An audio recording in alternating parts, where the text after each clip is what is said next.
अस्सलाम वालेकुम। उम्मीद है कि आप सब खैरियत से होंगे।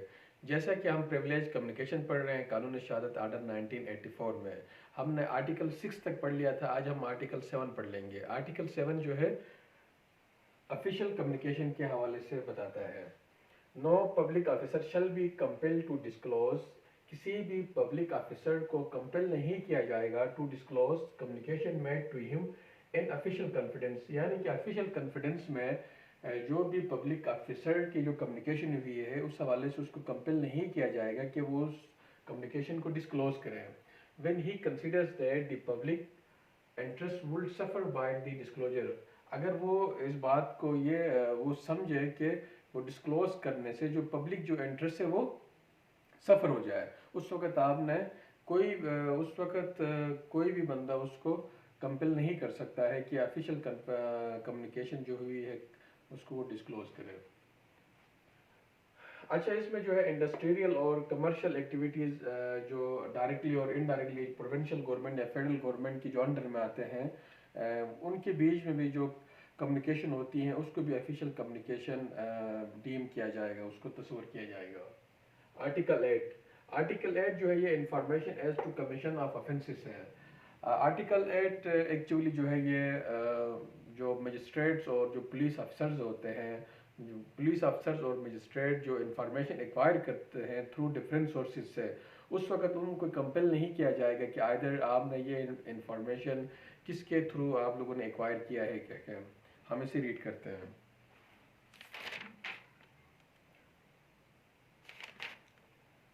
No magistrate or police officer shall be compelled to say whence he got any information as to the commission of any offence, and no revenue officer shall be compelled to say whence he got any information as to the commission of any offence against the public revenue। यानी कि किसी public officer जो police अफसर होता है, magistrate होता है और जो रेवेन्यू अफसर्स होते हैं, वो जो इंफॉर्मेशन पब्लिक इंटरेस्ट के लिए और अपने ऑफिशियल कम्युनिकेशन के लिए जो इन्फॉर्मेशन वो रिसीव करते हैं थर्ड पर्सन से, किसी अदर सोर्सेज से, उस वक्त उनको कंपेल नहीं किया जाता है कि अदर आपने ये इन्फॉर्मेशन कहाँ से रिसीव कर लिया। आर्टिकल 9 प्रोफेशनल कम्युनिकेशन के हवाले से, आर्टिकल 9 में जो है ये प्रोफेशनल कम्युनिकेशन में ये बताया गया है कि अगर किसी वकील और उसके जो क्लाइंट के बीच में जो कम्युनिकेशन होता है ड्यूरिंग कोर्स ऑफ एम्प्लॉयमेंट्स, उस वक्त उस वकील को, उस लॉयर को कंपेल नहीं किया जाता है कि आपके क्लाइंट ने कौन कौन सी बातें आपके साथ शेयर किया है। इसके भी कुछ एक्सेप्शन हैं। एक्सेप्शन में ये है कि अगर कोई इलीगल पर्पस के लिए for the furtherance of illegal purpose हो, या फिर कोई क्राइम या फ्रॉड उसने कमिट किया हो उसका क्लाइंट ने, उस वक्त फिर वो वकील जो है उसको बता सकता है, वो इन्फॉर्मेशन डिस्क्लोज कर सकता है। इसके अलावा जो इन्फॉर्मेशन होगा वो डिस्क्लोज नहीं कर सकता। आर्टिकल 9 को हम रीड करते हैं। Now advocate shell at any time be permitted unless with his client's express consent to disclose any communication made to him in the course and for the purpose of his employment as such advocate by or on behalf of his client, or to the state the consent or condition of any document with which he has become acquainted in the course। देखें, इसमें ये बताया गया कि किसी वकील को compel नहीं किया जाता है आइदर उसके क्लाइंट ने जो जो इंफॉर्मेशन जो जो डॉक्यूमेंट्स उनको प्रोवाइड की है, एक्सेप्ट उसकी कंसेंट्स, अगर वो क्लाइंट खुद उसको बता दे। एक बात ही। दूसरी बात यह है कि अगर कोई furtherance of any illegal purpose के लिए कोई कम्युनिकेशन हुई है वकील और उसके क्लाइंट के बीच में, उस वक्त जो है वो वकील अगर बता दें तो इसमें ये प्रोटेक्टेड नहीं है। दूसरी बात यह है कि अगर कोई फ्रॉड या कोई क्राइम कमिट किया है क्लाइंट ने, उस वक्त भी वो प्रोटेक्टेड नहीं है, वो बता सकते हैं। आर्टिकल 10 क्लर्क्स और सर्वेंट्स ऑफ एडवोकेट्स। ये आर्टिकल 10 जो है ये आर्टिकल 9 से ही इंटरलिंक है, यानी कि वकील के जो क्लर्क्स और जो सर्वेंट्स होंगे वो भी प्रोटेक्टेड हैं, उनको भी कंपेल नहीं किया जाएगा। Article 11 privileged not waived by voluntarily evidence.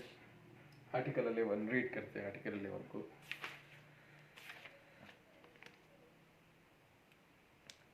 If any party to a suit gives evidence therein as his own instance, यानी कि अगर दो पार्टीज के बीच में अगर कोई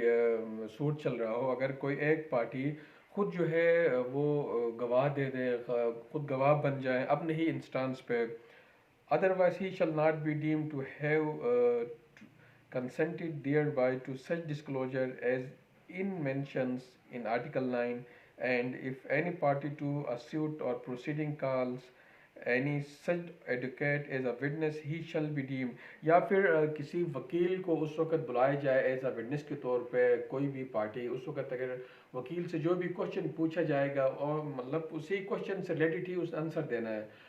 पूरी के पूरी जो केस की जो क्रक्स है उसने वो नहीं बताना है, जो क्वेश्चन उससे पूछा गया है वही क्वेश्चन वो पूछे, ना कि जो है वो पूरा केस के हवाले से बताया है। यानी इसमें ये बताया गया है अगर कोई क्लाइंट आप किसी केस के बारे में या अपना उनका कोई केस होता है उस वक्त अगर वो एज अ विटनेस के तौर पे वो एविडेंस देता है, खुद ही वॉलंटियरली देता है, तो उस वक्त वो प्रोटेक्टेड नहीं है। एक बात ये, दूसरी बात ये है कि अगर किसी उस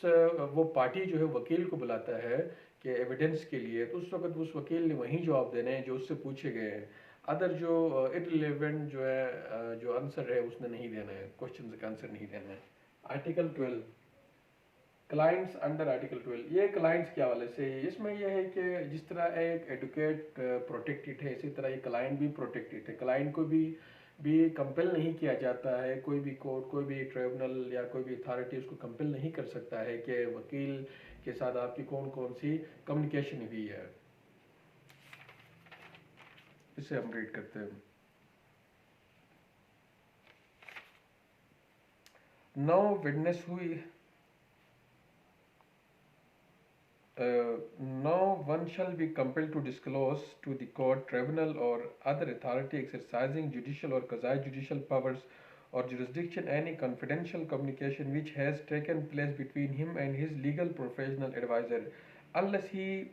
offers himself as a witness, in which case he may be compelled to disclose any such communication as may appear. यानी कि किसी क्लाइंट को कंपेल नहीं किया जा सकता है, कोई भी ट्रिब्यूनल कोई भी कोर्ट कोई भी अथॉरिटी, अगर वो खुद वॉलेंटियरली आके वो क्लाइंट डिस्क्लोज करे, वो क्लाइंट जाके एज अ विटनेस के तौर पे पेश हो जाए, तो उस वक्त उसकी जो प्रोटेक्शन है, उसकी जो प्रिविलेज है वो वेव होगी, वो ख़त्म होगी, वो खुद दे सकता है। Article 13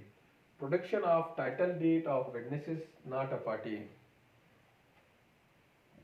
No witness who is not a party to a suit shall be compelled to produce his title deeds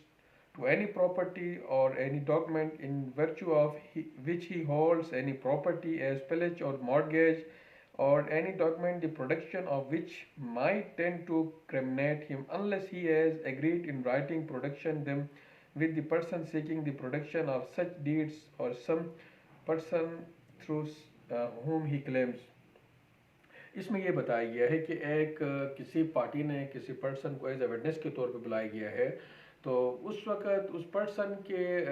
position में कोई डॉक्यूमेंट्स हैं या कोई मॉर्टगेज है, कोई प्लेज है, तो उस हवाले से उसको कंपेल नहीं किया जाता है कि उसकी जो पर्सनल जो डॉक्यूमेंट्स हैं उस हवाले से वो as a witness as a वो एविडेंस वो दे दें। एक बात ये, दूसरी बात ये है कि अगर वो इन राइटिंग में खुद लिख के दे दे वॉलेंटियरली, तो उस वक्त ये प्रोटेक्टेड नहीं होगा। अदरवाइज उससे रिलेटेड जो केस से जो रिलेटेड है उस सवालात वो क्वेश्चन उससे पूछे जा सकते हैं, अदर उसके अपने जो डॉक्यूमेंट्स उसके अपने जो मॉर्टगेज और जो पहले उसने करवाया है उस हवाले से उसको प्रोटेक्शन हासिल है। Article 14 persons in position of documents on behalf of other. Article 14 में ये बताया जा रहा है कि एक पर्सन को एज अ विटनेस के तौर पे पेश किया गया है, लेकिन अब वो डॉक्यूमेंट्स जिस डॉक्यूमेंट्स के हवाले से उससे जो एविडेंस मांगे जा रहा है कोर्ट उससे जो एक्वायर कर रहे हैं वो किसी थर्ड पर्सन का, यानी कि थर्ड पर्सन के डॉक्यूमेंट्स उसके पोजीशन में हैं और कोर्ट कह रहा है कि आप इस हवाले से आप हमें एविडेंस आप दें, उस वक्त वो पर्सन बॉन्ड नहीं है, ना ही उसको कंपेल किया जा सकता है, ना ही कोर्ट उससे एज अ विटनेस उसकी गवाही ली जा सकती है।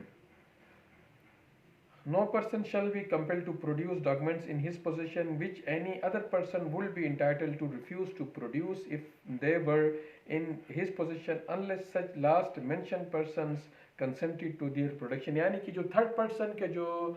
जिसके जो डॉक्यूमेंट्स हैं, अगर वो खुद कंसेंट दे दें, वो ये कहे कि मेरे डॉक्यूमेंट्स हैं और मैं वॉलंटियरली और मैं विलिंगली मैं आपको बताता हूँ कि आप